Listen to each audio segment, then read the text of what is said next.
Welcome to today's deep dive. We've got a really fascinating stack of recent global shipping reports and trade data right in front of us today. Yeah, there's a lot to unpack here. Exactly.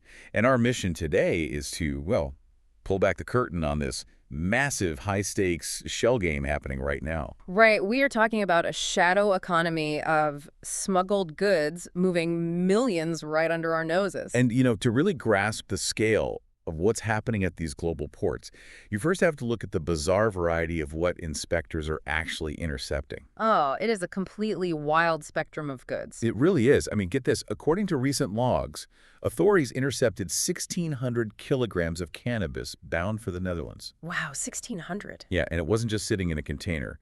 It was woven into 32,000 kilograms of blankets. That is incredibly elaborate. Right, it made up just 5% of the total weight. And then they also seized assembled FPV, first-person view drones. Oh, the ones you pilot with virtual reality headsets. Exactly, just being smuggled straight into a neighboring country. Oh, and my favorite, foreign chicken feet. Wait, chicken feet? Yes, illegally stamped with fake Thai livestock seals to export to China.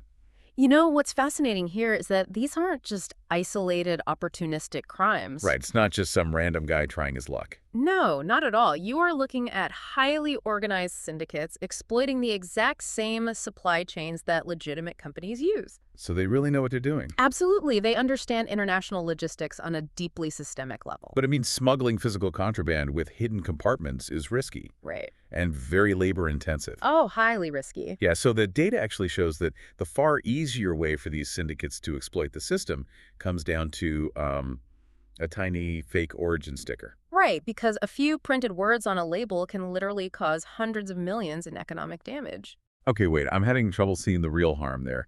I mean, if someone slaps a fake made in Thailand label on, say, 5.3 million imported Chinese cigarettes or 22,000 knife sets. Yeah, which actually happened in the reports. Right, so isn't that just a victimless paperwork crime? Like, the taxman gets mad, but who really cares? Well, it's not victimless at all, actually. The primary victims are the genuine exporters. Really? How so? Here is how it works.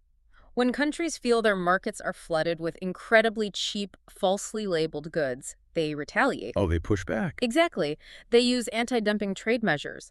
Basically, they impose really steep tariffs to prevent their own domestic industries from being undercut. Right, to protect their own people. Yes, and because of these fake origin labels, genuine Thai businesses are the ones taking the hit. Oh, man, that's rough. Yeah. Rampant counterfeiting has actually made Thailand the 5th most targeted country in the world for these anti-dumping tariffs. 5th in the world. That's insane. Yeah, they are currently facing 85 separate cases globally. Okay, so what does this all mean? I guess it's like, imagine you are a perfectly safe driver, right? But someone duplicates your car's license plate. Oh, that is a great analogy. Right? They go out, run red lights, rack up speeding tickets, and suddenly your license gets suspended. Yep, exactly. So these legitimate businesses are facing severe international trade barriers just because counterfeiters are using their country's license plate. That's the exact mechanism at play. It ruins reputations and completely destroys economic competitiveness. And with millions of shipping containers moving constantly, human inspectors simply can't catch everything. No, it's impossible. Searching manually is like, I don't know, trying to find a specific text message in a group chat with a billion users. Which brings us to how authorities are actually fighting back. Because obviously they can't manually open every single box. No, they can't. So the solution in these reports relies on data integration.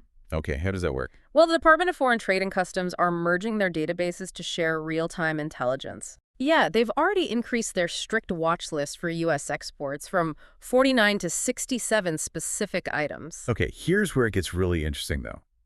Looking ahead to 2027, authorities are deploying artificial intelligence. Yes, to monitor this vast sea of data. But how exactly does an AI spot a fake label better than a trained human inspector?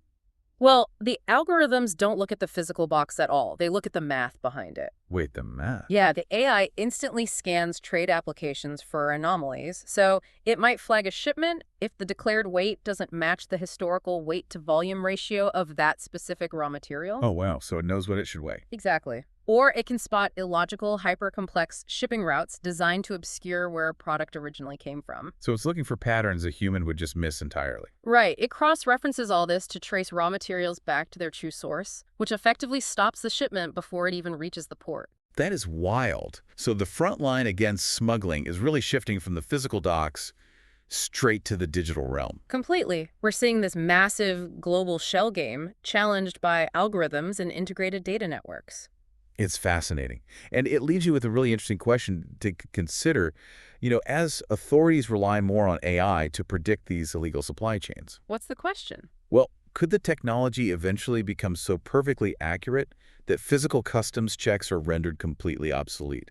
Oh, that is a thought. Yeah, will that massive shell game of containers finally meet a system that can mathematically see right through the shells? Think about that the next time you track a package online.